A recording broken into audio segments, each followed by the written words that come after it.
It's been a peaceful hour here this morning, and I click on the camera button and all of a sudden noise pours from everywhere. Trucks and cars. Nanda. It's actually quite a peaceful Asakusa morning here. Here we go again. Get back to normal. I guess we just had a burst of activity there. It reminds me too, the stream on Thursday out in Ome, we really got lucky there, you know. You guys don't know what happened, but we turned on the stream at 8 o'clock, ran till about 9:30, 9:45. And then like some 5 minutes after I turned off the camera out in Ome, people across the river started using a weed whacker, clearing their yard. And that's probably going to happen, you know, sometimes out in Ome. It works like this. And 8 o'clock is the rule. You can't do it before 8 o'clock. But 8 to 8 is the window. It's the noise window of opportunity. So we get lucky the other day. And there's nothing I can do. I can't go over there and ask them to stop. It's a team that have been hired to come in into the garden and bang, out they go. There's no way you can say anything to them, you know. Okay, good morning, good morning, good morning. A peaceful day for me, hopefully today here. You know what the work is going to be.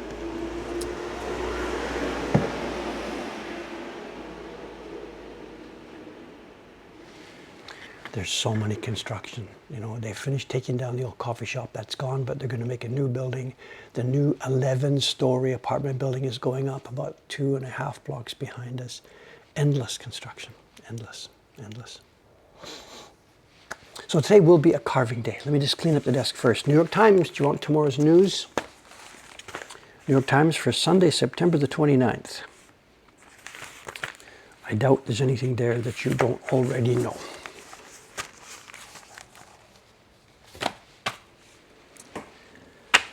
There's stuff to open. I've got a little bit of a problem today. We can fix it when we get to the end. It's related to the staff when I'm not here, Wednesday, Thursday, Friday. What we've been doing is, you know, we buy stuff from auctions and from different wholesale environments and stuff. Stuff comes in. I grab some of it and set it aside, and we open it for the show and tell. You know, and the stuff then goes off into the shop for sale. But I've been away for 3 days, Wednesday, Thursday, Friday, and the shop people, of course, they've opened everything. So there's nothing on my desk for show and tell this morning. I'm going to have to straighten this out with them. Please leave me something. So today I went upstairs. There's no official opening new show and tell, so I got a folder from upstairs. We'll look at some prints from the collection. But before that, we have some stuff from our printers. What do we got? This is from, oh, how's your kanji?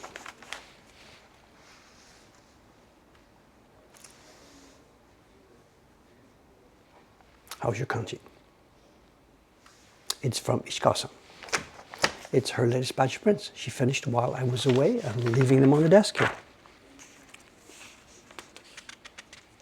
Oh, it's funny, really interesting. Soka, soka, soka.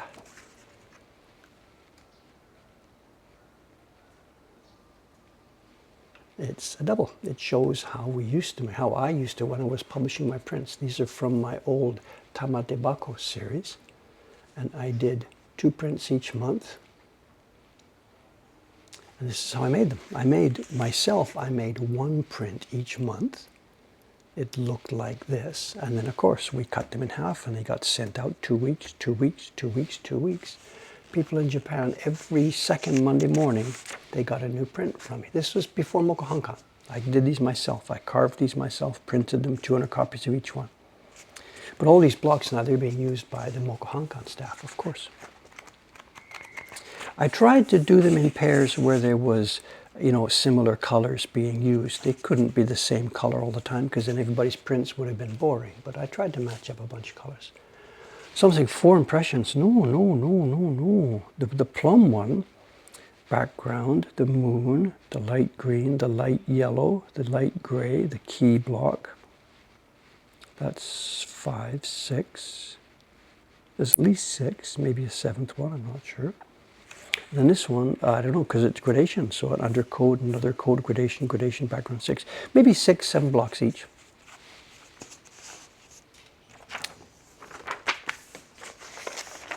So I have to check these now and then send them over to Ome. And another package.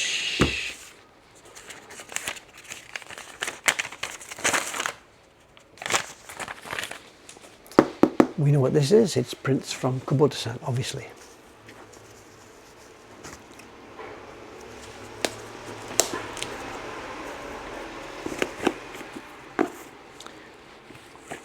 When did I play rugby? Never, never. This shirt is a gift from a fan in Britain.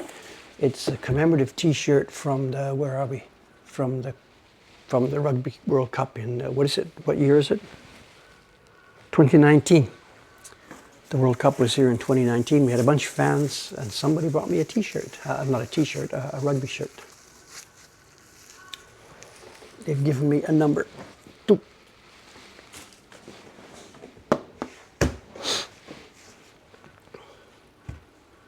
What is this? I forget. I sent this to Kubota-san weeks ago. I can't even remember what it is. Oh, yes, yes, yes. I remember now. It's a back number. This is another one we don't have at the moment in our Mokuhankan stock. But the Kubota-san, he's been charging ahead so well, so quickly, and he wants always, give me something new, give me something new. He doesn't want to do Tago Bay again and again and again and again at his stage of life. He wants to enjoy himself doing these. So we've given him a new one. It's new old, in that these are blocks that I carved myself and printed back in the old days. And now we've brought the blocks out again. And for the first time, these blocks are being used for the first time since maybe about the year 1999 or the year 2000.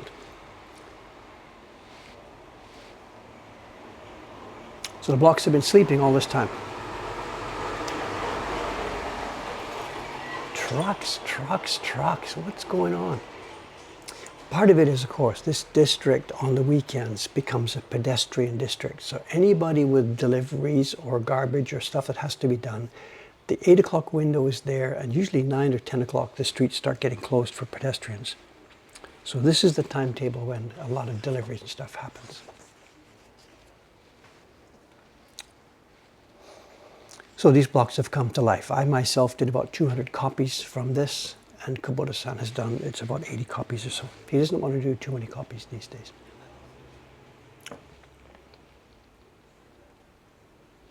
It's one page from a guidebook to the Yoshiwara. Not a guidebook, but a book, page by page, showing ladies from the Yoshiwara. And this is kind of a sabishi image. It's kind of a bit, the book ostensibly shows the different ladies in the Yoshiwara with the names and stuff like that. But this one, she really doesn't look too happy, and I imagine she's thinking down the stairs there, how can I get out of here? I don't know. It's maybe best not to overthink these things too much. Why do we enjoy looking at woodblock prints of prostitutes from 300 years ago? The objects are beautiful, you know. So this will be going, after checking and making sure they're okay, we'll have to prepare some labels and stuff like this. And this will be going into our online catalog sometime in the next couple of days. He's done, as usual, a beautiful, beautiful, beautiful job. Okay, enough of the intro. Let's get to work. Hopefully, yes, blocks are still here. I think we finished off this mat, did we, the other day? Oh, there's another little envelope. Let's open it a bit later on. It's from somebody in Kananda. Anybody recognize the name? It's from Archie White in Kananda. Karanda, Kananda, Karanda. You'll have to excuse him. He's kind of young.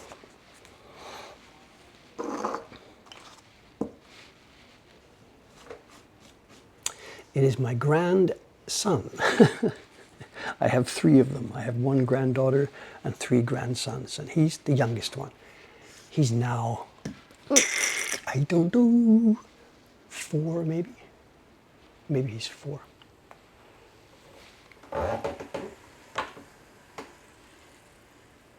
I don't know. The birthdays, I don't keep track of their birthdays. I can't, it's just too much.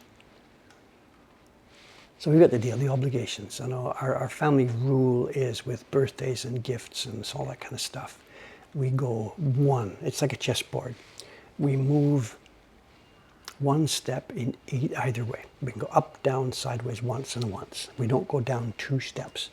I don't expect the grandchildren to think of my birthday and Christmas and Father's Day and all that kind of stuff. We go up one and up down. I know my two daughters' birthdays. They know mine. I know my mother's birthday. She knows mine. That's our rule in our house, to minimize obligations. Buying Christmas presents for 17 people every year doesn't make sense.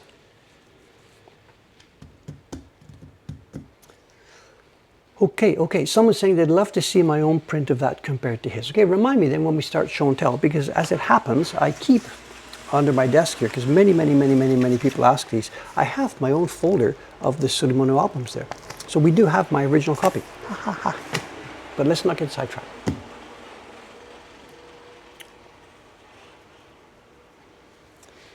Okay, where are we? Let me get this sorted out.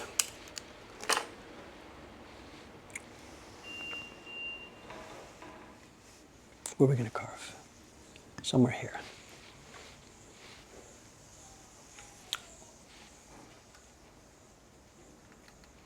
Also, I forgot, and I'm really sad about this. I forgot to mention this the other day. Today we are going to have a guest. The guest chair is open here, and we are going to have a guest for the last part of the stream. Some of you know the name. I don't know if you know the person's name, but you know the handle. It's STR8Edge. Straight Edge or Straight Edge Dude is going to drop by in the stream today. Somebody who's really been working very hard in the background of this stream. Straight Edge Dude is here. He's coming at about 8:45 or so, I think. I've never met this person. I know the name because we finally had some emails the other day. And maybe he's watching already from his coffee shop or whatever, getting ready to come over. I don't know. But he's coming over this morning. We'll chat about what he's doing.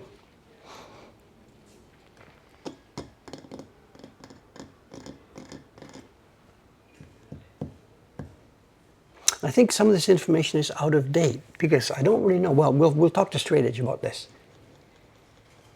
There's two YouTube channels being linked here, and I think one of the Straight Edge Dude is active, and the other one I think may not be active. I don't know. I haven't been involved with this. We'll talk about it when we get to that, when he comes over. I have very mixed feelings about all this stuff. And okay, let's carve.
Someone says, why is Dave looking so fancy today? Because, not fancy, it's the only clean shirt I could find upstairs. This thing, you know, moving back and forth each week now between Ome and Asakusa has thrown a lot of things in my life into disarray. And one of them is laundry. When I was just here every day, laundry was simple. I have a rack upstairs with room for 3 shirts. And pick one, pick two. When you pick the third one, that's it. You've got to do laundry that day. And then the 3 racks get filled up again. So I guess there's 3 racks. I'm wearing one, so I was rotating 4 shirts. But now that I'm going out to Ome, the whole thing has been tossed into disarray. I went up there this morning and the rack was empty. There were no shirts or shorts on the rack, and the laundry basket is full. Of course, I'm not going to ask the staff to do my laundry while I'm out in Ome or something. I can't do that. So I've got to have to work out a new routine. So I had to go to the backup here. This shirt, I had kind of put it away for the season already, but I had no choice this morning. I had to go get something. How do the people who have multiple homes, like, you know, the rich, the people who do the jet set stuff, you know, they have a home in LA, a home in New York, and a home in Ibiza and stuff like this. How do they handle their clothes and stuff? What do you do? Do I have a clean shirt in the New York house, or do I have a dirty shirt in Los Angeles? I have no idea how they do that. There is a washing machine in Ome, but the thing is, part of the problem too is that we're just on the cusp of the change from the hot weather to the cold weather. A couple of days last week, it started to get chilly. Almost time to do the changeover, you know, put away the t-shirts and get out the heavy shirts. And then again today, it's hot and sticky. So once the weather has settled down a bit, it might be a pattern. I'll do the same thing. I'll just take a few shirts to Ome. I'll have a few shirts here. Maybe I have to buy a couple more. I don't know. But at the moment, it's kind of chaos. I haven't figured out what to do, and we're still in the climate change. So, but yeah, of course, there's a washing machine out there. A better washing machine than we have here.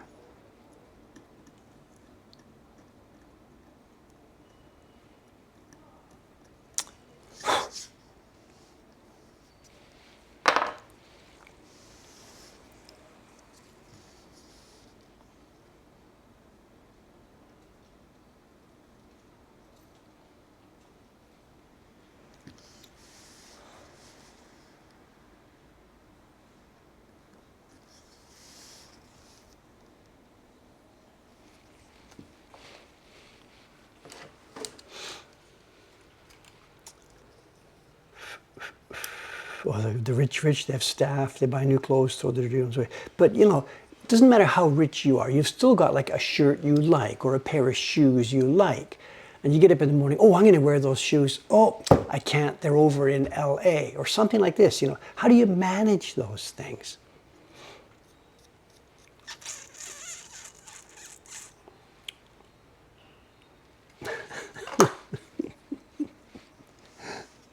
I don't know. I have to sort it out.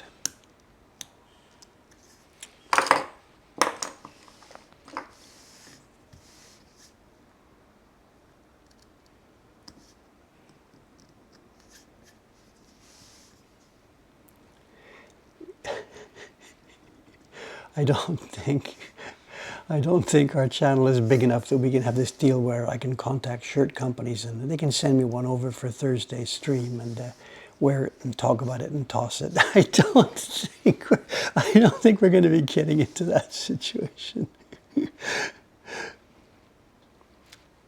Today's wardrobe, Dave's wardrobe for today, the stream, Saturday the 23rd, it was provided by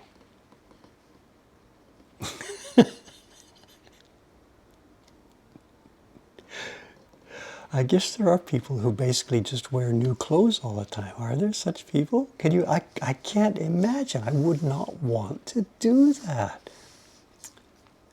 Every morning you get up and it's always brand new clothes, or super fresh, super clean. Every day it's clean sheets on your bed, you know, brand new sheets on your bed.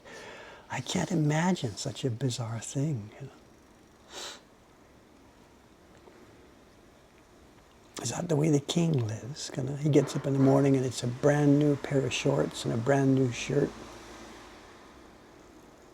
Surely not.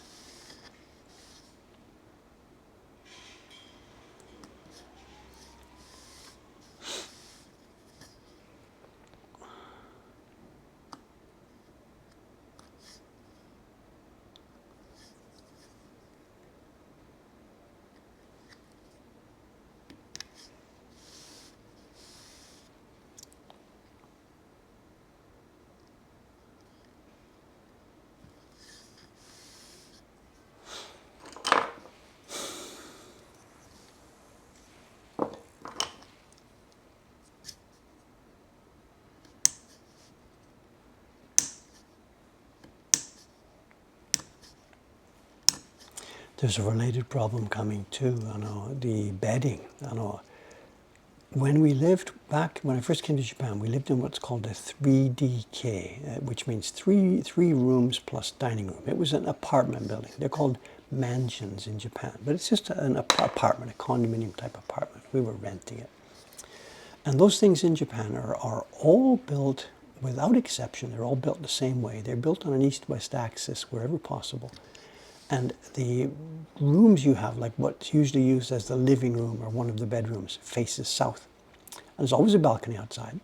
And every housewife in the country in the morning, after everybody gets up and dad goes to work and the kids go to school and whatever, mom airs out the bedding. She throws it on the balcony rail for a couple of hours where it airs out in the sunshine. You know. And of course, you do the laundry, you wash the sheets on a normal schedule. But the bedding gets aired out, except the heaviest, rainiest days. And it's a problem for housewives during the rainy season when you go a whole bunch of days in a row where it's too rainy to air the bedding, and the bedding gets, damp and fusty. It's not so cool. Now, we here in Asakusa, there is no, south-facing balcony. There's a north balcony in the room where I sleep, but there's no south-facing balcony. There is upstairs. We have a rooftop thing, and we have a rail up there that I can air out my bedding. But it's difficult to get up there. And my bedroll is a little bit heavy for me now at my age. The stairs are narrow. And once, it's a couple of years ago now, I was trying to get up there and I tripped and people are yelling and screaming and Dave, take care of yourself and whatever. Point being, it's difficult for me here to air out my bedding. And now, right now, after we've had more than a month of steady rain and musty and whatever, and I gotta air out my bedding or I'm gonna be in trouble. I wash the sheets every week or so, but if you can't air it out, it really, really, really is terrible.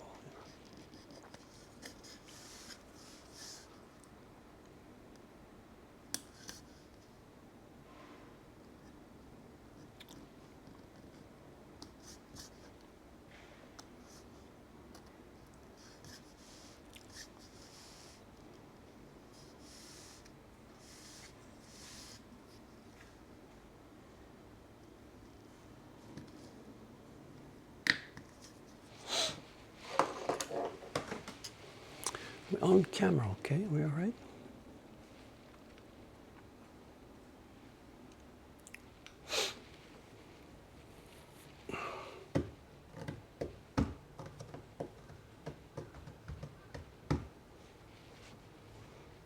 That's the thing people have too. They've got this hair dryer. They've got a dryer thing. I know some housewives, whatever, will have this.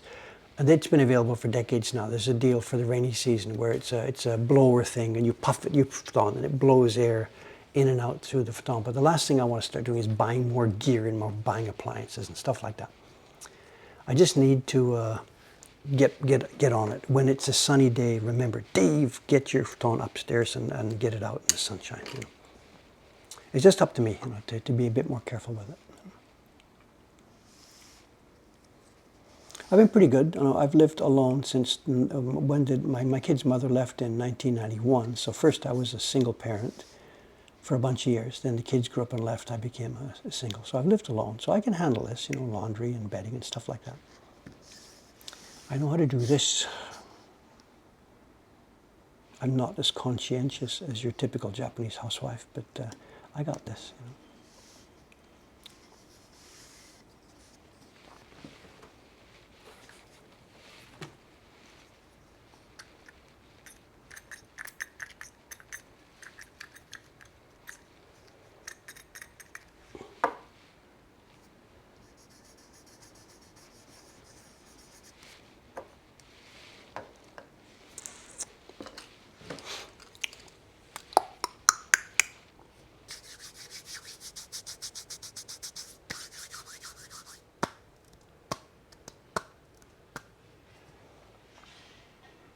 Get a Tempur-Pedic. I'm not buying beds and furniture and appliances. I'm trying to lighten my life. The last thing I'm going to do is buy more stuff.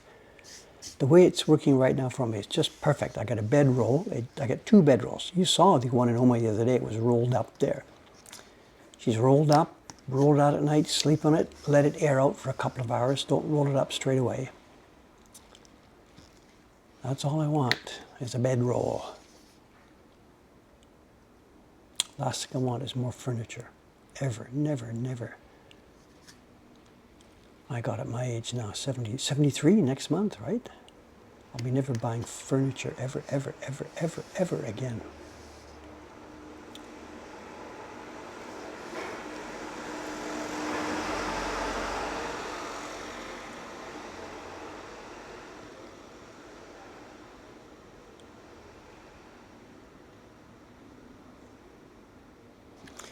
That's also something else that started, I think. That's a quote-unquote tradition.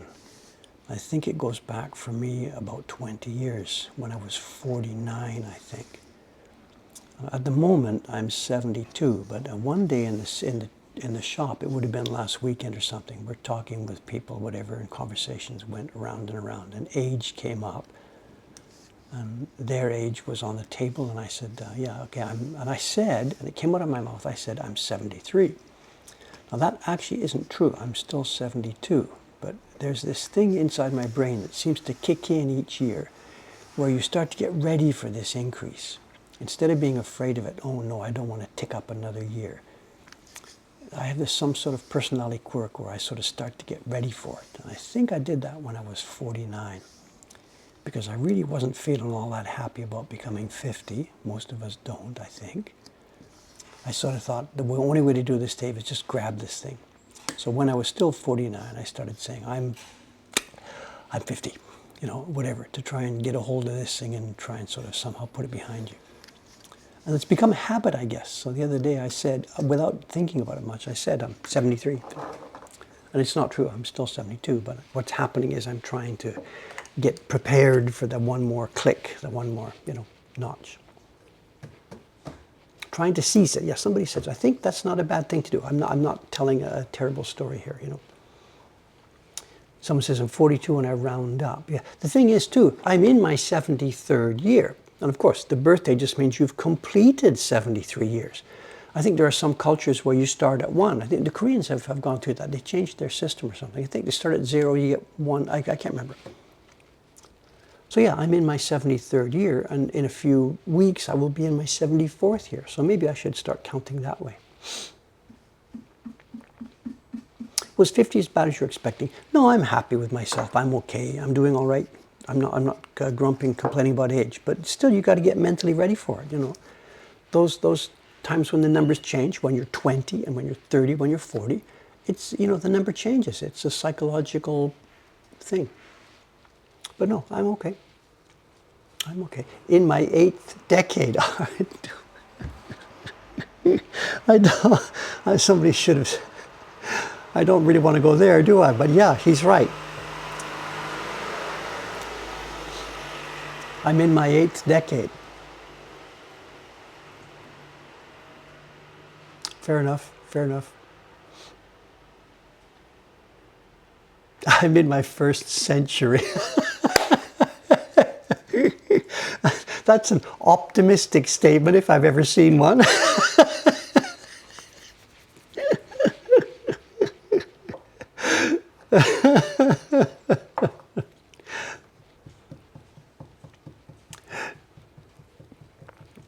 Three score and 13. I'm okay. I'm not complaining about any of this. I'm happy with myself. I'm all right. It's just this little quirk. I caught it the other day. How old are you? I'm 73, and it came out without much thinking about it. So yeah. I think we mentioned before about the weeks, and I don't want to open that conversation again, really, whatever, you know.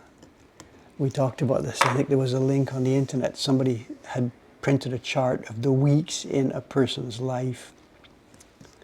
And it all fits on one like A4 sheet of paper. You print it out and you check off the ones you've done. And I realized that, man, oh man, I've got like a countable number of weeks left. I will be alive for like 120 more weeks or something like this, you know. It's a scary, scary thing. You know. Dave says he doesn't want to talk about it, then proceeds to talk about it.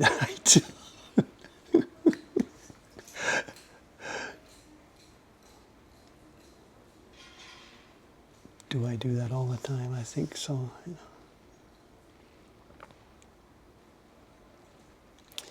Speaking about talking about stuff, I enjoyed myself on Thursday. You know, the previous few Thursday streams when I was overreaching a bit, trying to set something up that I really wasn't prepared for.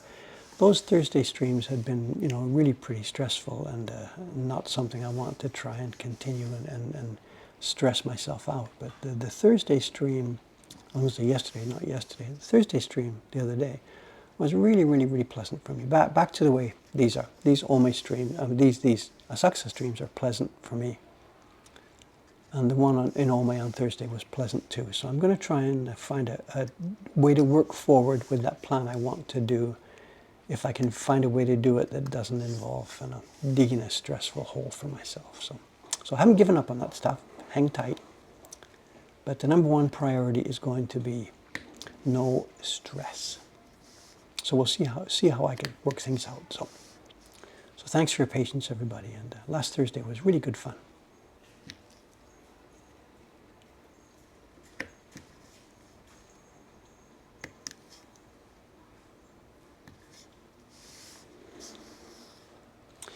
What I also want to do with those Thursday streams, after we had that experience on Thursday of talking about a favorite book, that was really, really good fun. After having that experience, the idea is there to talk about a specific, not just the books that are on the shelf, but the music that's on the shelf as well. But I don't think we can do that. Maybe somebody can fill me in on the details here. What are the rules on Twitch about playing music? If I had a CD there, I wanted to say, look, I got to tell you why I love this thing. And if I played a bit of it there in one of these streams, is that, are we going to get banned or something? How does it work? I don't know. Someone says we can speak about it but not play it. Yeah, well, there's no point to that then, is there, you know? I guess you need a license to broadcast music and stuff like that, so it can't be helped. You know?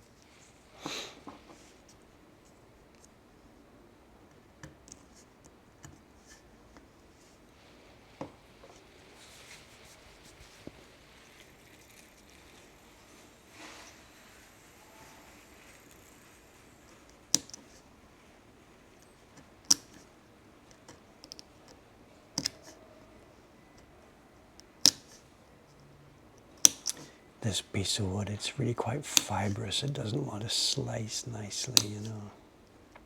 Complain. Dave's complaining again.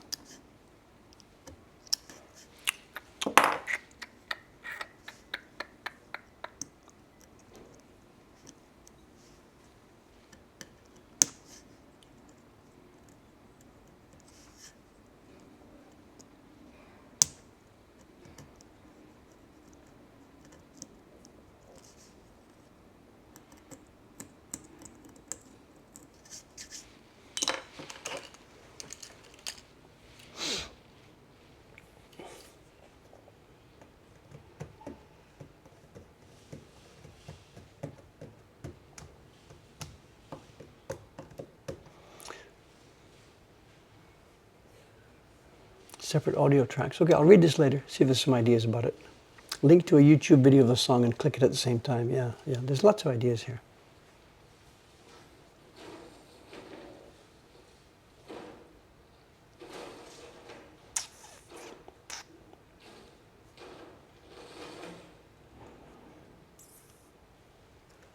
No idea. We'll see. We'll see. I know the monetization thing, I know one of our YouTube videos, I know, is monetized. Not by me, by somebody else. I know our whole YouTube channel, I've turned off, with no exceptions, I've turned off monetization on every video. But one of them is monetized, and I can't turn it off, and I don't get the revenue. It had been a video where I took the camera and walked around our Ome workshop. This is years ago, when the printers were still working at Ome. So this would be 2011 or something like this, whatever. And as I strolled around the workshop with the camera, I got close to Tsushima-san's desk, and she had a little tiny radio at the side of her bench playing a little bit of background music. It was playing some kind of a Brazilian tune, whatever. I didn't think much about it. The other printers even really couldn't hear it. It was just something just right by her bench. Anyway, the camera picked it up as I was walking past her. We put the video up on YouTube. And unknown to me, at some point, the video was monetized by the copyright owner. And I was given the choice. Take the video down, mute the audio track, or I forget whatever the other choices were, or you know, whatever, or allow it to happen and they get the revenue. So one of our videos on YouTube must have ads. I've never seen them myself, but it must have ads, and I don't get the revenue. So I presume that's the same thing that would happen if we did it here. If I did a Twitch stream and talked about music and stuff, I imagine the copyright holder would be the person that would get the monetization. I don't know.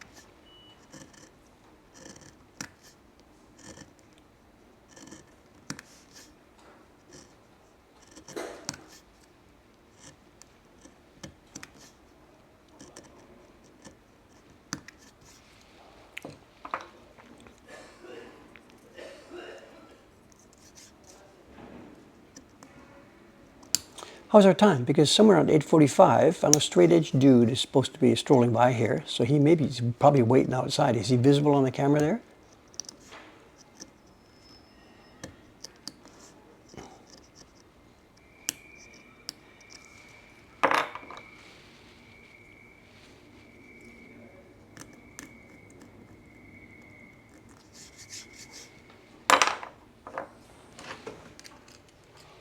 Do we see anybody lurking in the distance?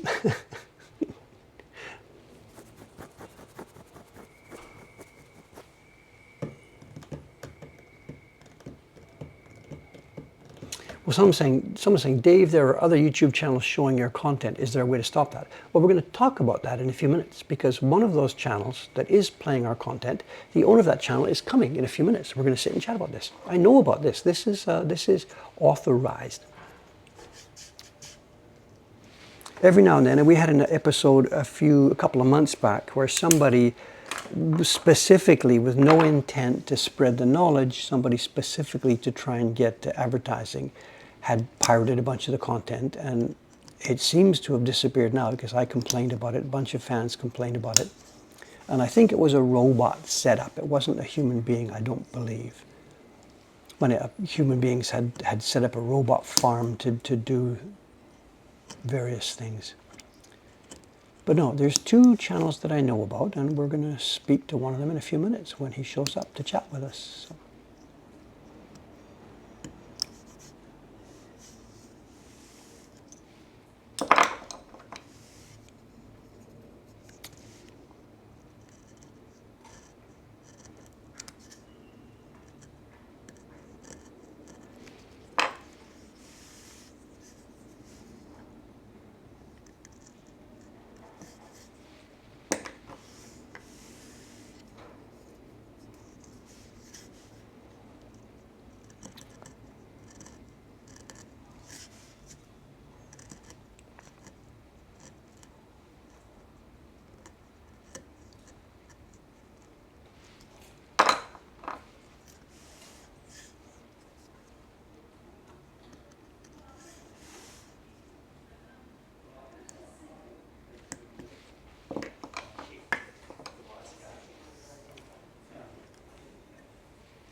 piece doesn't want to come out. The grain's backwards. If I pull it out carelessly, it'll pop off place here. So here we go. We got it out.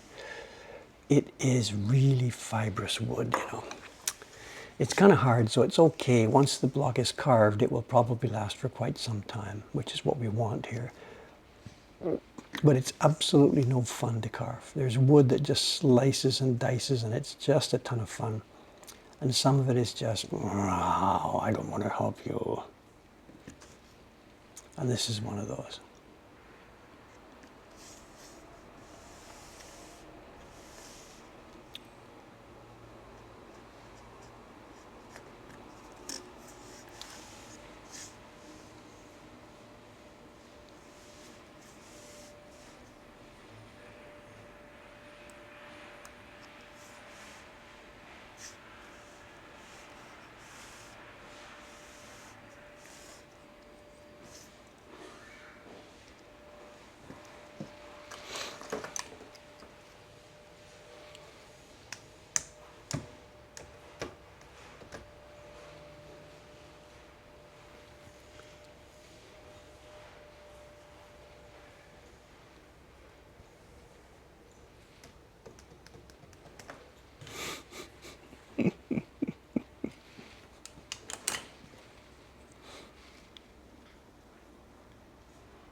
That's the vacuum cleaner over at the hotel across the street. The lady's being particularly loud with it this morning. She's out in the lobby and maybe out just outside the front door vacuuming. Some industrial strength powerhouse vacuum cleaner.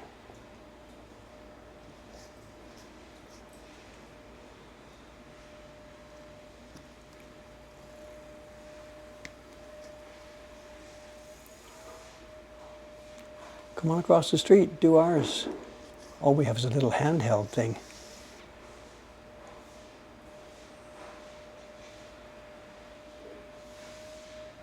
Wow, that's noisy. Wow. We can't see it. It's just off to the right hand of the camera there. The lobby of the hotel. There's a little an atrium, a little entranceway, and she's outside vacuuming it.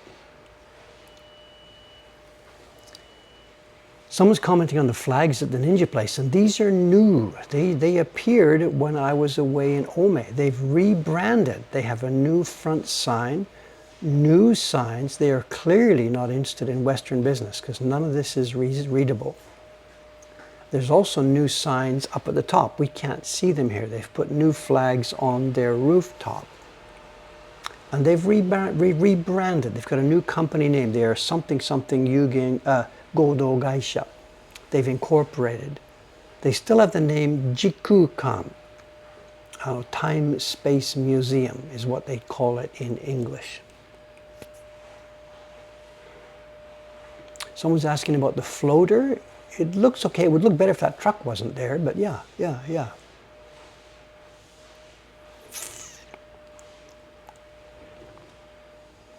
Someone's asking, how are Ayano-san and the baby doing? I don't know. I know, when did she visit? A month or so ago? Oh, we have somebody at the front door. Hello, sir. Good morning, sir. Before we talk and whatever, Yes. how am I going to refer to you today? My name. Your real name? Yes, my real name. Okay, I don't know. Just I got to ask first because, you know, some people. Come on in. Here, let's go. Or rather than me, you can introduce yourself. One sec. I got to turn on the alternate camera. Chuk. The battery will only last about an hour, so if I let it at the beginning. That's now on. That should be your seat, sir. Let me see if I've got a good view here. One sec. Get rid of my camera.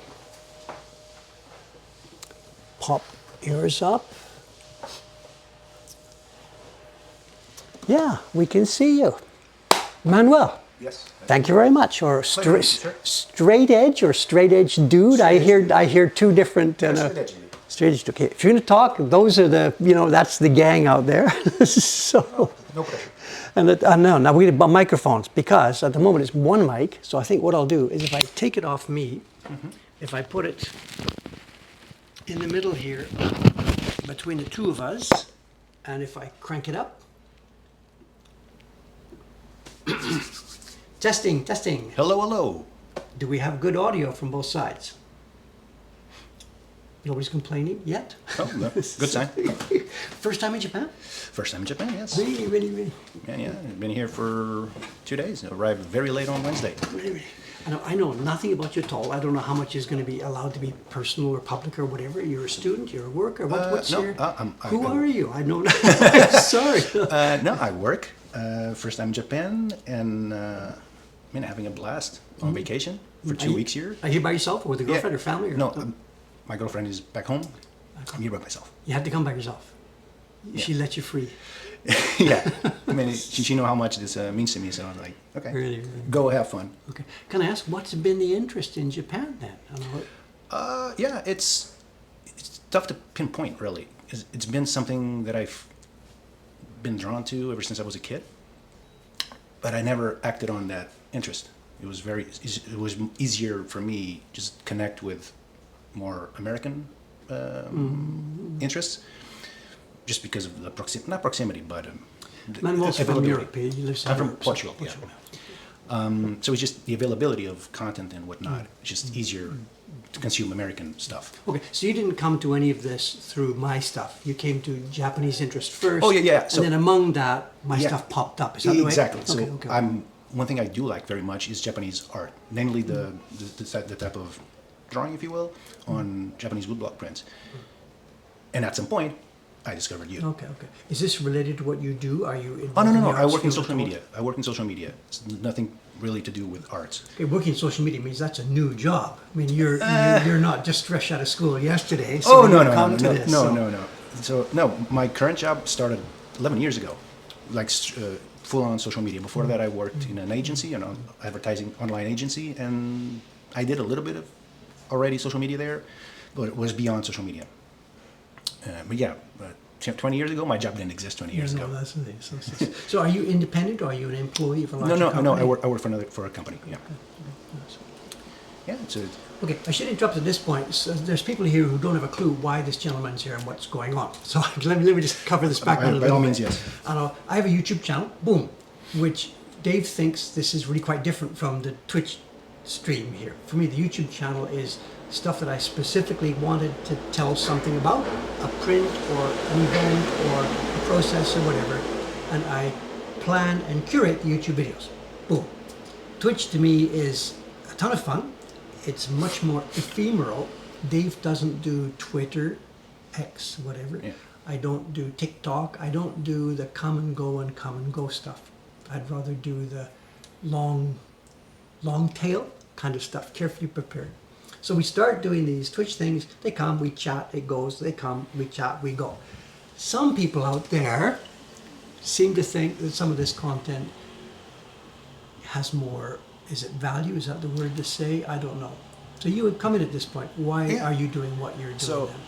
I have this personal pet peeve about having access to information. So being from Portugal, I had the good fortune of having information available, but I remember when I was a kid, that information came in the form of either my parents or big encyclopedias or whatever the case may be. Well, all of us grew up the same way. I mean, our era. No, but even then, like, internet became a thing in the mid-90s. I myself didn't get it until 99. So it felt like I was always trying to catch up to the information. I was a curious boy. I wanted to learn about whatever that case may be. And it always felt like a struggle. So as I grew up and I had the means to do so, okay, I want to gather information. And a few years ago, I had this cloud service that was seemingly infinite. Like I could just drop anything I wanted there. And my friends was like, "You're downloading the internet." Yes, I am, because I want information. You wanted to build the Wayback Machine all by yourself? Almost. Yeah, exactly, almost. So are you a librarian at heart then, or something? No, it's a digital hoarder, if you will. Digital more like that. Okay. But not your own stuff. No, well, I have my own hobbies. Like I do genealogy, so that's a massive library of documents, digitized and information, right? Because go back 200, 300, 400 years in my genealogy. So that's in your own family. You're talking yeah. So that's a lot of information right there. Like your streams, as soon as I started watching them, it was like this. I don't believe I'm going to rewatch them, like all of them. But as soon as I started watching it, like I started downloading new streams, for example. Just I want to keep that archive just in case, I don't know, something happens. I have it. I have access to that information again. And that's the gist of it. And you do that to all aspects of So my it's a life. more general part of your character. It wasn't specifically about Dave and about No, this no, information. no. This is something more general, more wide. That was sort of the key point of getting here. So what Emmanuel has been doing for a number of years now. Somebody else actually was doing this earlier. Somebody was downloading some of our Twitch streams and putting them on a YouTube channel with my permission. I knew about this. I sort of, geez, if you want to do it, go ahead. I myself, I'm not even going to think about doing this, but yeah, whatever. If you think the information is valuable, go ahead. So somebody else who may even be on the stream today, maybe here, who started doing that, but then life got in the way and couldn't keep it up, and there's a gap. And then Manuel, at some point, 19, what are we talking about here? I don't know. I started 20, not 19.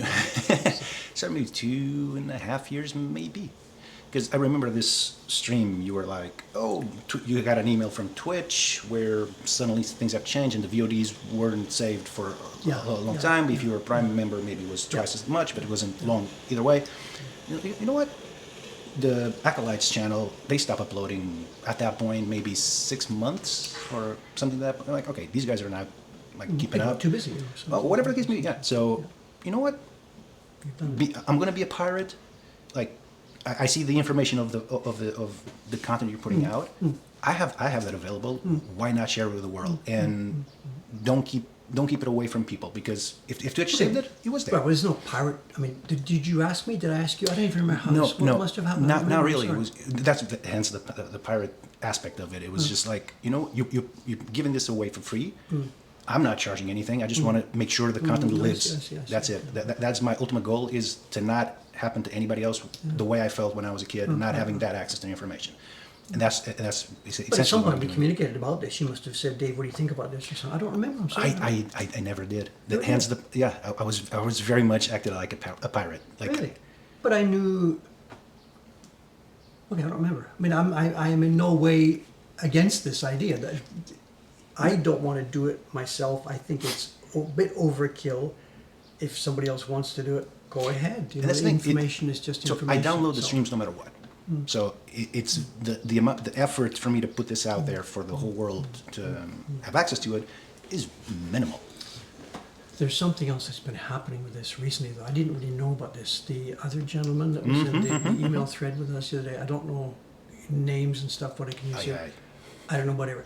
There's somebody else who, if he's here, speak up so we can talk about you. Somebody else has been not working with you, but using that material and has figured out a way to, whatever, like YouTube is doing automatic, not translations, but what's the word, automatic captioning, subtitling.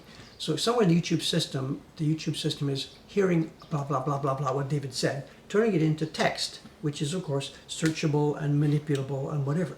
And this other person, if he's here, he's going to speak up. has developed or is developing a search structure for this, where you could go to the thing that Manuel has put up there, and he showed me some examples. He searched for a sizing winter recipe, like 3 keywords for this, and it popped up a whole bunch of Twitch streams from 55 years ago, or whenever it was. Dave's upstairs huddling in his cold thing, and I'm blabbing about how the recipe changed for doing sizing in winter. And this information is now, or soon will be, searchable. And not only that, I believe I think he's being able to get the Twitch chat history and make that. You mean the people are typing? Well, don't tell them that. But I'm pretty sure he can do that as well somehow. Really? But wait, they're not archived anywhere. They're not part of the YouTube videos. I don't know how, but he reached out to me at some point and with the intention of maybe putting that as captions within YouTube itself, which. Wait. You download the VODs from That's Twitch, it. but that doesn't have the chat. That's just what people are hearing today. And that's what you're putting up to YouTube. Yep. So there's no chat content there. Not for me, no. Are those YouTube videos, are people commenting on those videos? No. It's this chat right now that people are having. No, but what do you mean? The ones you're uploading to your channel, Straight Edge. Dude, yeah, TV. Are those commentable? Are people commenting? Yeah. So that's a whole new thread of comments going on to these things. Which people mistake that channel for you and be like, hey Dave, something, ask you questions. Are you monitoring that? It's a ton of work. Oh my God. And so honestly, get a life. I'm not moderating those.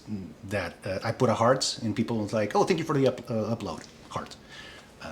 But no, again, the amount of effort. So I struggle. Like when you say like, you want to come over, just chat about the channel. I'm like, sure, but I don't think I'm doing anything special because what I'm doing is I'm downloading no matter what those streams for my own personal archive, and then I'm uploading onto YouTube. It's minimum effort. You say minimum effort. If you know how to do it, you must have some of it automated. But still, previous people tried to do it and quit, and tried to do it and quit. No, it's not automated. It's manual, man. But it's minimum effort to me. So I got a notification from Twitch. I go, I grab the link, download, and then and I can just leave it downloading. It's 1 minute of my time, and then uploading it. It's another minute. You're not trying to monetize this and stuff like this. No. Why? No. Well, I get no why. I mean, I would be hostile if, like, a while ago, 3 or 4 weeks ago, a couple months ago, there was a robot thing that was pirating stuff from our Twitch streams, and it had packaged them and clearly was aiming at building a robot empire to monetize this. So a bunch of people told me about this, and together we all claimed back, and finally YouTube took it down. But I don't have the slightest negative feeling about what you're doing at all, What do you think? Should he run ads on these things to help pay him for the time he's taken to do this,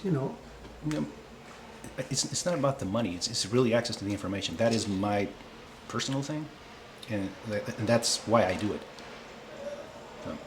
Well, I get it, because that's my life too, so I get it. I'm not being hostile to you, but this is not your life, I know, Yeah, do you do this with a bunch of other channels as well, or is it No. So my channel really was their station without doing it. That's it has my handle, my nickname, if you will, because I wanted to do something with it, but I never did.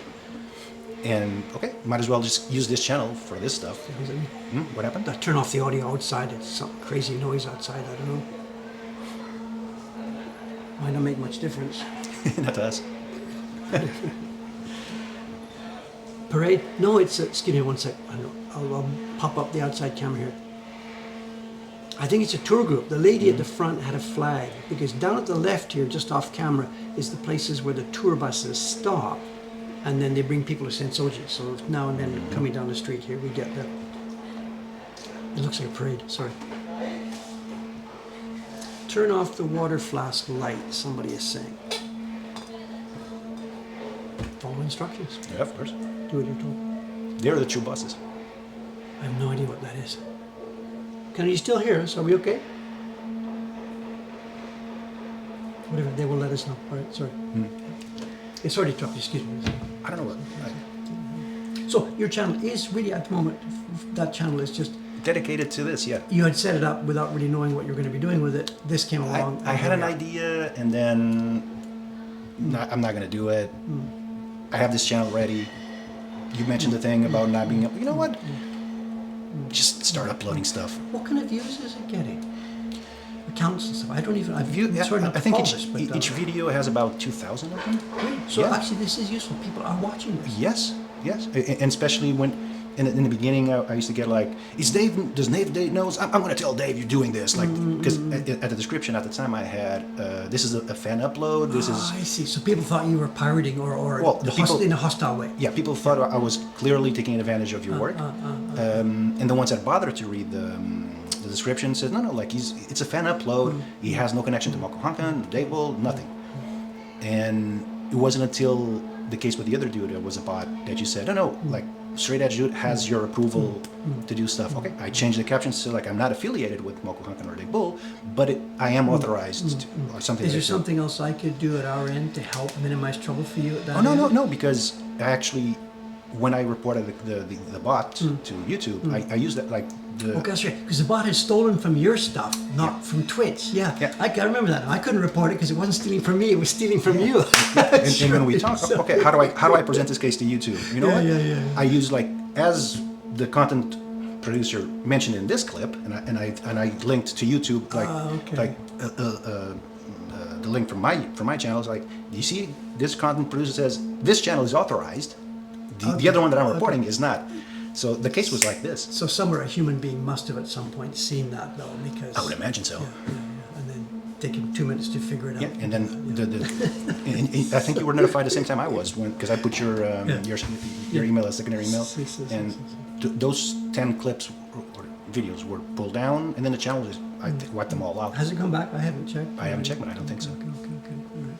Well, is there anything I could be doing at my end to minimize any trouble from the frameworks that you're in? That No, we don't. I think the only trouble would be you saying, I don't want this anymore. Man, I'm closing I get you. not closing the channel, but I'm wiping the videos all out. But does Twitch have a finger in this? Like the content that we're producing at the moment on Twitch, presumably this is our copyright content, or in the Twitch terms of service, it probably in the fine point says we own all of this stuff or something like this. If I I don't know. remember correctly, if you were a partner or something with Twitch, that could be an issue at some point, or doing the simulcast type of thing, like if you were streaming both at the same time. For archival, I would have to read, but I don't think so. I mean, this is not. But again, I'm not affiliated with you in any way, shape, or form, so. But my question was, am I allowed to let you do this, or is this Okay, Twitch's content? Okay, I see. I don't really care. I don't think that any of this is big enough to draw the attention to it. Man, I think you were mentioning today that the minute you're big enough to get T-shirts and stuff, one for each. I mean, that's when you have to worry with Twitch, I think. I don't think it's going to go that way. It is, not so much. Whatever the fan interactions have changed since the pandemic, absolutely, compared to before pandemic and after. And clearly, a lot of people during the pandemic, maybe lost some human interaction, got online and saw a bunch of things online, and it affected them really quite differently than it would have done in the previous world. What I'm getting at is that the fan interactions, some of them have become much more emotional, much more deep. People, I don't know who they are, but there's people that have really been affected by this content we're creating. I'm not creating content, but So the YouTube videos and more the Twitch streams. I used to never hear about it. I saw your videos, saw the documentary, but more and more now it's Dave. I can't leave the streams alone. And people are watching them either on the VOD during a couple of weeks that it's there, or over on your channel. So you are actually having a big effect, on here. And to an extent, I'm actually profiting by what you're doing, in the fact that people will come in the door, love your stuff, wow, and they end up buying prints or stuff. So that's there, And I see the comments on YouTube like, I never understand Twitch. So even because I upload 2 days, well, not now. I'm here. I won't be able to upload much. But on a normal day, like you stream on a Monday, I maybe upload on a Tuesday or Wednesday. So all of those, that's still available on Twitch. But people don't go to Twitch; they prefer YouTube. There are many. I mean, YouTube's audience is the planet, and Twitch's audience is something sizably smaller. So so that's what I said. People are seeing our content in a place where they're familiar with, and they end up, X% of them end up coming in the door, saying hello, and X% of those people end up buying prints and helping support the work. So you are actually, you know, I'm profiting from your work, actually. You know, so, what should I do? The mods have an answer, actually. The mods have an answer, and they will contact me behind the thing. Right. And we do have an answer for how to do this. And you have this is just going to roll on. We don't know what's going to happen here. You know, I'm rolling on day by day, and Yeah, I mean, you keep streaming. Well, we discussed like the Thursdays or something else, but Mondays and Saturdays. that for me, that's still a work in progress. Absolutely. To do, But I mean, And then, good morning, good morning. Morning. Hello, hello. Sarko, meet Manuel from Portugal. This is Sarko, Nice to who meet you've you. met. So, how's your Portuguese? No idea. fair enough.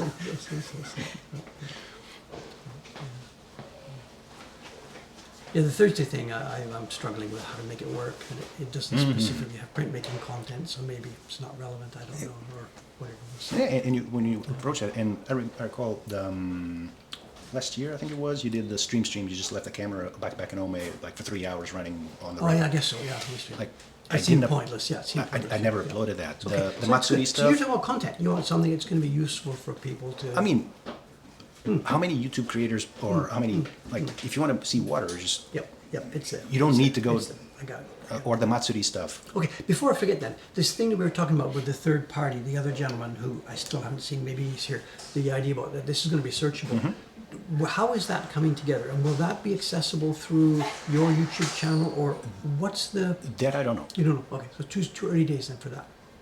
I don't have the answer to that. Okay. The thing I mentioned about these old videos being content searchable, there is a thing being built in the background for this, and I don't know how that will end up, or whether it will end up with a interface. I don't know. So, I mean, ideally, yeah. I mean, I link to that place from the YouTube so people can search whatever they want to search, and then go back into YouTube. Yeah. very mixed feelings about all this. You know, happy that people enjoy what we're doing, happy that people are supporting what we're doing, working hard for it. I feel a bit embarrassed at the astonishing amount of work that you've done. You know, Again, to do I it. don't feel I'm doing much like the other guy. Yes, absolutely. That I'm sure that takes work. What I'm doing, very little. I don't know. So- I haven't read comments here. I'm sorry. You're missing the chat. I'm disrupting your work. Like you're No, carving. it's really disrupting our work. You have become part of the content here, Well, whether you like it or yes. not. Today, yes. So, nice. And I'm not delaying you for showing. No, actually, I don't know if you saw the earlier stream. I don't have a good show and tell today because what's happened the days I've been away here, the last few days, the staff has taken the stuff. You know, I asked them leave the packages on my bench so I can open these when I come back on Saturday, and they're like, no, they want to get to work and put this in the shop. So that's the way it's going. So, well, on your trip in Japan, what else are you gonna be doing when you're here? You know, not just come to see us. What's, No, I mean, I booked myself for 2 weeks here, and I'm just literally not rushing anywhere. Just sightseeing. But do you have a like day by day plan? You know on the 21st you're going to be in such and such day. No. You're planning it by. No, I plan very, very little. Really? Other than my actual trip here, I plan in the hotel. I plan very little. But the hotel like for the first day, but then for the rest of the 2 weeks. No, I'm staying at the same hotel. And So you're staying in Tokyo only. Yes. Interesting. This is unusual. No, I mean whatever. We Yep. see a huge cross section of guests to Japan, and there's the thing called the Grand Tour. You know, like in the 1850s, Americans went to Europe for the Grand Tour to London, Paris, and Berlin, or whatever. And now the rest of the world comes to Japan for the first time for the Grand Tour. They have a 10-day, 2-week trip. And you know how this works. Tokyo, it's skip Nagoya, Osaka, Kyoto, yeah. maybe down to Hiroshima, and maybe up to Takayama or somewhere like this, Kanazawa, a little trip there and back down. And it's really, really not common for people to show the kind of restraint that you're showing here. But it's that feels like I have to rush, and on every single day of my life at work, I rush. I'm 100% nonstop, morning to night. I'm on vacation, so I'm not rushing anywhere. not for these 2 weeks. Like if Thursday was the first day I was just getting the lay of the land, or where am I in the world? Like, okay, like I walked, okay, oh, this is Sensoji Temple. Oh, okay. Then I walked by here. I came into the store on Thursday. Like it was early morning, it's still empty. Okay, just, oh, okay. This is how it looks. Like pretty much how I. So you're having fun exploring a new environment. Okay, Yes, I get this. but at a very slowly pace. But not on people's first trip. Like, well, the Grand Tour first, and then you go to Hokkaido. With the second trip, you go to Kyushu, then maybe you go to Okinawa. I don't do. And at some point, okay, I'm going to stay just in Tokyo for maybe 1 week.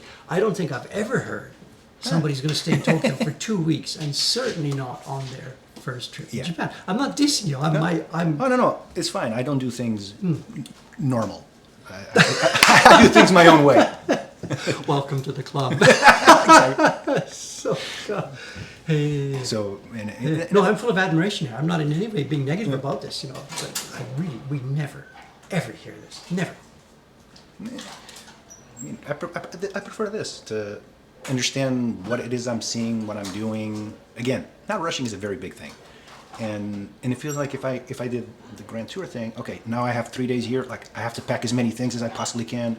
Like yesterday was raining. Yep. Okay, it's not cool to walk around because it's another personal pet peeve of mine. It's rain. I don't like rain. So okay, yesterday I took the time. Let's go to museums. I'm going to be indoors. Let's take. No, I do get this. I mean, the downside of the Grand Tour thing is that you spend half your time in Japan in train seats watching stuff zoom by the window. So I get it. That's counterbalanced by the fact that you do get a taste of a number of different places. So yeah, I see this. You're obviously not spending all your time stuck on a seat on a train. Not really seeing anything that goes by. So I get it. It's like the airplane travel. I mean, you don't see anything when you're in the airplane itself. It's point A to point B. So I'm full of admiration here. Part of what would enable this, though, I think, is because you're here by yourself. My guess is that if you were here with a partner, again, I don't know your partner, but I mean, it would make it more difficult to do this. Somebody else wants to do this, you want to do this. You're beholden only. Probably would do like 2 weeks. Would it be 1 week in Tokyo, 1 week Kyoto, something like that? Probably, yeah. Interesting. And yeah, and when I come here with her, that's most likely that's what's going to happen. Like we do a little bit here, we'll do a little bit there, maybe a third place, and then off we go. Most likely. Do you have a list before you came to Japan? Like, did you do your, not bucket list, that's not the right word, but did you do this, when I'm in Japan over these 2 weeks, gotta do this, gotta do this, gotta do this, gotta do this? I have a few points, but it's very, like, I don't have a day attached to them, or it's like things I want to see, or things like... Can you give us a few examples? What else is on your list, other than Mokuhankan? Sure, What else is like, on your list? There's a store, like, they do these hand-painted lamps with kanji written on them. You mean the lanterns? You mean? Sorry, lanterns, yes. Yeah. And look, I wanted to get one of those. So that was, and randomly passed by the store that I actually wanted to go because I saw one time on NHK, like they did something. It's like, oh, I recognize the store from NHK. Oh, this is the store I wanted to go. And without even researching it, not Googling it, I just randomly went by. Okay, I went in. What are you going to put on? Straight edge dude? What's going on the lantern? It's See, if it's something you don't want to talk about. No, it's Sakabato. It's my company in Portugal. I named it Sakabato. Reverse edge blade. Sakabato. Oh, in Japanese what you're talking Yes. about. Okay, I'm Sorry. am I listening to Portuguese? So that's what I'm going to put on it. I ended up, because they're, I guess, backlogged, so they're not going to be able to do that. So on my next trip, I have to order in advance, and then I pick it up when I'm here, which I'm hoping next year. They're in the same position as us. Totally overwhelmed, flooded. Can't get staff to do the job. It's the same story. Every second building in this district is in the same situation. Man, and then just sightseeing, like Sensoji, like I've been there on Thursday. I want to get, because I read somewhere, like go there at 5 or 6 in the morning where it's mostly empty. Okay, that's something I want to do. Like figure it, like walk around, almost not a place to myself, but 6, they do the bell. The bell rings at 6 every day. If you're in front of Sensoji Temple, it's just to the right-hand side. You'll see it there. Okay. There's a little bell. If you do go and see the bell, I'd like a report back because I haven't seen it in a couple of years. When I first moved here, I did. Up early in the morning. Sensoji morning is beautiful. People are sweeping, walking their dogs, chatting. They don't open the doors until 6 o'clock. But the bell ringing happens a little bit ceremoniously. A priest comes out of the priest quarters in hugely dressed up priestly clothes, along with an armed police escort. A policeman with an open holster and a gun. Okay. And he stands, the policeman, they walk out together, and the policeman stands at the bottom of the steps going up to the bell. And there's a bunch of people hanging around, people who've been walking their dogs, and a bunch of people who clearly are there for, they stand there and for religious reasons. And the priest has an armed guard. And I'm like, I guess, today, did they do this? I don't know. The once, twice that I've seen that, and this is going back nearly 10 years now. Okay. So I'm very curious, was that a reaction to some specific event that happened right then? Was there a threat made, or is this an ongoing I didn't even know policemen carry weapons. Well, this particular case, it's right there. It's a holster. It looks like a Western movie with an open pistol on his right hip. Wow. I'm like, maybe I think if we probably mentioned before I theorized about this. There's mornings when I don't mind the bell. Time to get up, 6 o'clock. And there's mornings where I do not, want to hear this bell at 6 o'clock. And if my house was just like right there next to the temple, so I could believe that there have been occasions where open window and, when this isn't America, nobody's going to shoot at him. But I can see the foreigners being down there. But jet lagged and whatnot, and like, no. So maybe that's what it's all about. I have no idea. No idea. I haven't been watching for questions and stuff to come in, so.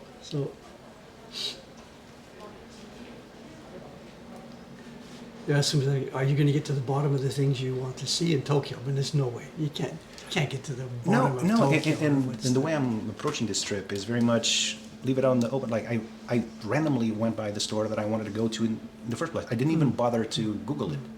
Like I just went by it, and that's what I'm figuring out is.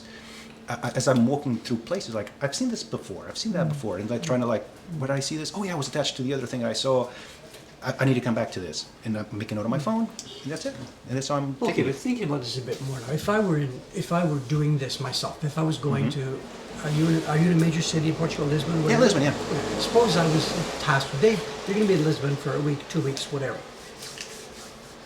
If I would approach it the same way as you did, don't do too much advanced research, hit the streets and just let stuff happen. Now, that sounds okay, but if I hear you about Tokyo doing this, 2 weeks, one of the cool things about Tokyo is the diversity of different districts we have here. It's not every train station is different and interesting, but the big ones we all know, the Shibuya, Ikebukuro, Asakusa, Shinjuku, whatever.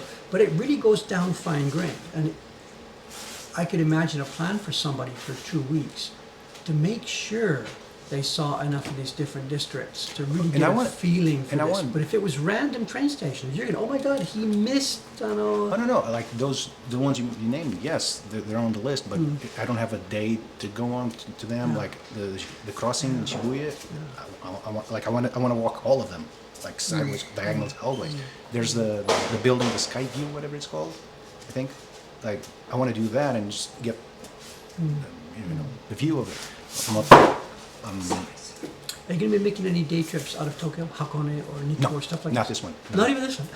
No. This man he's so restrained. Oh my God. I thought I was a control freak. You've obviously got me beat. Come to Tokyo for 2 weeks and don't take a day trip. No, and next time, if I'm here with my girlfriend, yes, 100%, most likely going to do see other things. If I'm here by myself again next time, probably going to do 2 weeks in Kyoto. I don't know. I gotta get the reaction. No, what happened? Yeah, no, I'm just trying. They're on your side. 2 weeks isn't enough, I mean, it's not a question of taking sides, but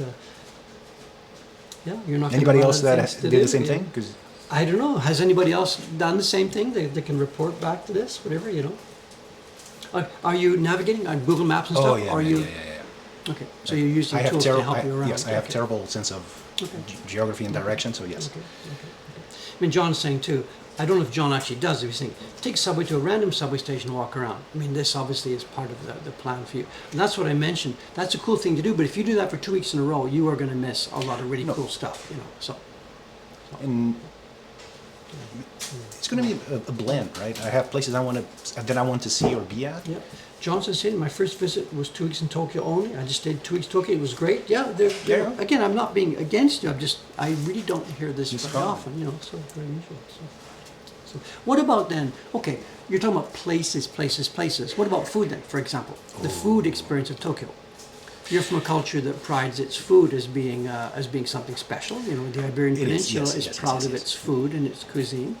Yes, but for me personally, nothing beats ramen. I'm a big ramen freak. So he's going to spend 14 days, 14 different secret ramen shops. Look at his eyes. Yeah. Dude, it's been Thursday.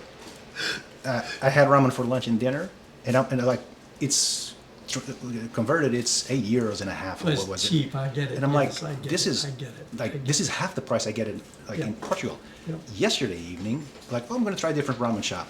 It came down to €3.40, like €3.40. Are you kidding me? Yeah. Like, I'll have three. Like, Yeah. But actually, do you know at the moment, there's a crisis in the ramen business here in Japan. A real crisis. I know there are ramen shops closing. Somebody can do the stats. Whatever, 20% of them have closed within the last 2 years or so since the pandemic. And it's apparently, the outline of the story is the raw materials costs have gone up a lot. In Japan, we've had really quite a lot of inflation now. The government and all of us are trying to push things up, push wages up, push salaries up, push everything up. For the big companies, Toyota's, okay, they can handle this.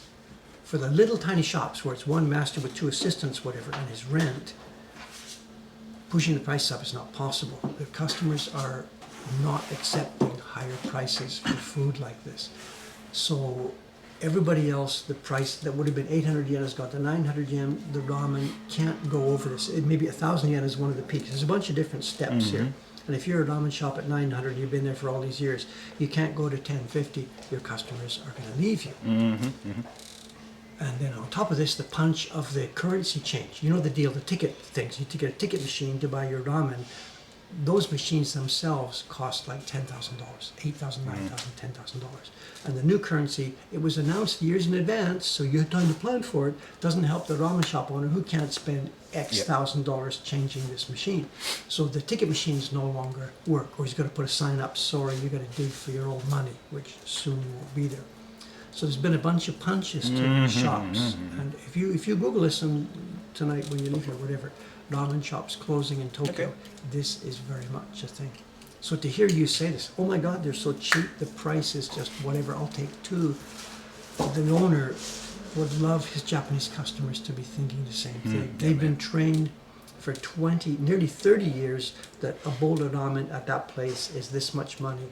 And after 30 years, the kids were born. I mean, ever since they're born, they've had the same price. I mean, because I was prepared to pay what I paid back there, but no, it's half or way less than that. I'll take it. And so I'm not gonna eat 14 days, twice a day ramen, but the same thing is in different food places. As opposed to that, we have a place like this joint next door, which is charging, I don't even know, 10 times what it should charge. The Spider-Man. The Kobe beef. You maybe haven't seen this or not. We put a link in the list. They were on German TV yesterday. A German TV crew. I don't know. We really didn't talk about this earlier in the stream. I don't know. The mods have a link. They can put it in. German TV hit this place a few days ago, and they have put the thing up on YouTube. And it's a 15-minute, and it's a takedown. The German announcers, they were trying to find the heart of Kobe beef. Is this really Kobe beef? Why is it so expensive? And they went to the Kobe beef manufacturers or whatever association, and figured out how it worked and what the prices should be. So whatever, the link, the mods can put the link in. They exposed them? They were exposed there? Or? Well, I haven't seen the whole thing myself yet. What happened? The reason people send it to me is because our flag, our shop is there. The German guy looked at this chain. Why are there so many of the same chain here? Saksa tried one. It was like 99 times what he would have paid in Germany for it, or whatever. They got a little thing with 4 pieces. They shared one with each of the staff, and each piece would have been the same price as a full meal back in Germany. So to help solve the mystery, they got on the train, went to Kobe, talked to the people who run this thing, and learned about the actual little certificate that all restaurants need to be able to show that they are authorized Kobe beef. And I haven't seen the rest of the program. I guess they come back here and ask the guy, "Where's your certificate?" Okay. So I don't know where the rest of this goes. It's the YouTube video Okay. is out there. So. It's homework. Well, I mean, anybody that needs to advertise Spider-Man, this tells us what the taste is Yeah. like.